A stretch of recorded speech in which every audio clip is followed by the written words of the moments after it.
You know, that's what leads to the right balance. What does that device look like in 5 years? What would be your principal device? Is there one, or?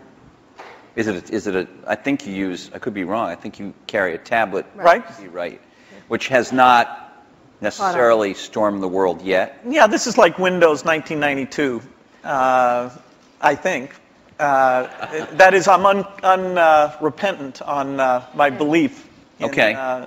But to go back to Kara's point, what would you each imagine that you would carry as your principal, let's say, thing to do? I mean, the Jeff web Hawkins showed a very lightweight email device and all that kind of stuff. Yeah, I don't know if you guys saw, but Jeff Hawkins showed a Linux-based, a very small, I think he called it a companion to a smartphone today. A phone companion. It sounded a little naughty, frankly. It doesn't matter, you weren't there, but what would you think each would be? I assume you carry a tablet PC. I don't know what brand it is. Maybe you change them up. I don't know. You obviously carry a MacBook Pro, I would guess, or a MacBook. Yeah, well, and an iPhone. And an iPhone. You have one? I do. Right here? Yes. Well, he has when he took it out before. Really? Sorry. He flashed his iPhone earlier today. Anyway, go ahead. So what is your device? What's your device in 5 years that you rely on the most? I don't think you'll have one device. I think you'll have a full screen device that you can carry around, and you'll do dramatically more reading off of that. Yeah, I mean, I believe in the tablet form factor.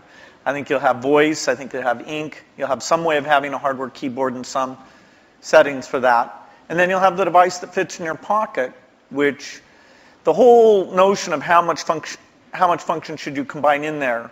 You know, there's navigation computers, there's media, there's phone. Technology is letting us put more things in there, but then again, you really want to tune it so people know what they expect. So there's quite a bit of experimentation in that pocket-sized device. But I think those are natural form factors, and that we'll have the evolution of the portable machine and the evolution of the phone will both be extremely high volume, complementary. That is, if you own one, you're more likely to own the other. And then at home, you'd have a setup that they all plug into? Well, at home, you'll have your living room, which is your 10-foot experience, and that's connected up to the internet. And there you'll have gaming and entertainment. And there's a lot of experimentation in terms of what content looks like in that world. And then in your den, you'll have something a lot like you have at your desk at work. You know, the view is that every horizontal and vertical surface will have a projector, so you can put information. You know, your desk can be a surface that you can sit and manipulate things. Can I please have a room in my house that doesn't have a screen and a projector in it? You bet. Thanks. The bathroom. Well, that's the perfect place for it, actually. So what's your 5-year outlook at the devices you'll carry? You know, it's interesting. The PC has proved to be very resilient. Because as Bill said earlier, I mean, the death of the PC has been predicted every few years. And here, when you're saying PC, you mean personal computer in general, not just Windows PCs. I mean personal computer in general. Okay. And you know, there was the age of productivity, if you will, you know, the spreadsheets and word processors, and that kind of got the whole industry moving. And it kind of plateaued for a while, was getting a little stale, and then the internet came along, right? And everybody needed more powerful computers to get on the internet. Browsers came along, and it was this whole internet age that came along, access to the internet. And then some number of years ago, you could start to see that the PC, that was taken for granted, things that kind of plateaued a little bit, and innovation-wise at least. And then I think this whole notion of the PC, we called it the digital hub, but you can call it anything you want, sort of the multimedia center of the house, started to take off with digital cameras and digital camcorders and sharing things over the internet and kind of needing a repository for all that stuff. And it was reborn again as sort of the hub of your digital life.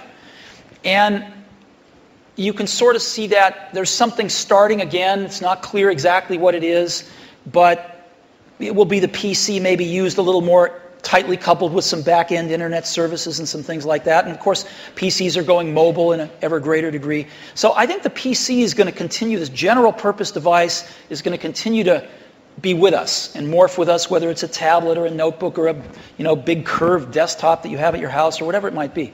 So I think that'll be something that most people have, at least in this society. In others, maybe not, but certainly in this one.